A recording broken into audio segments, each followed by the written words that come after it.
यावेळच्या निवडणुकांमध्ये ज्याला ज्याला जे जे तोंडाला येईल ते बोलत राहिलेला आहे.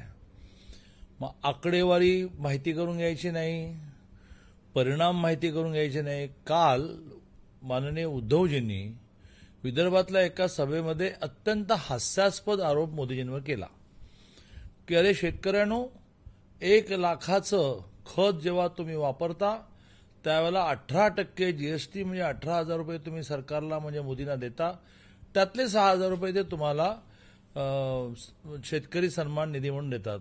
अहो उद्धवजी, शेती कधी तुम्ही केली आहे का? शेतकऱ्याला खत किती रुपयाचं लागतं तुम्हाला माहिती आहे का?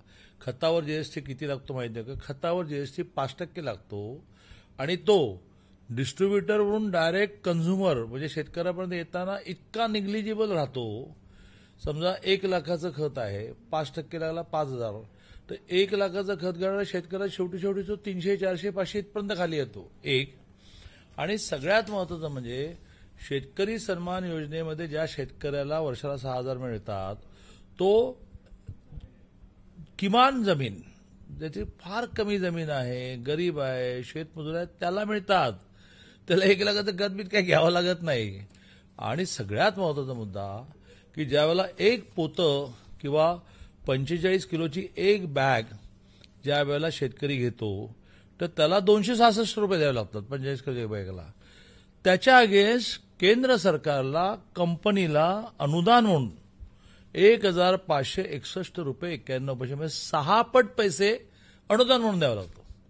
म्हणजे त्याचं खताचं पोतं जे आहे ते मुळात 266 आणि 1500 म्हणजे 1900 आहे, त्याला 266ला मिळतं. म्हणजे काय माहिती आहे नाही. 1 लाखाचं त्याला खत लागतं, 1 लाखाचं खत ज्याला लागतं म्हणजे केवढा मोठा शेतकरी, त्याला शेतकरी सन्मान योजनेमध्ये पैसे नाही मिळत माननीय उद्धवजी. आणि त्यामुळे काहीही बोलायचं, शेतकऱ्यांना आणि लोकांना भ्रमित करायचं, यातून काही साध्य होणार नाही.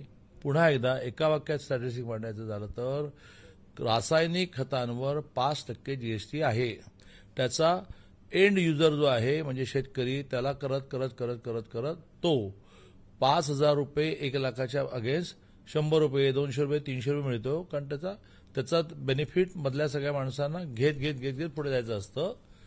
आणि प्रत्यक्षामध्ये जे पोतं 266ला मिळतं त्याच्या 6 पट म्हणजे 1500 समथिंग म्हणजे 1,600 रुपये सरकारला शेतकऱ्याला त्या खतापोटी अनुदान म्हणून कंपनीला द्यावं लागतं.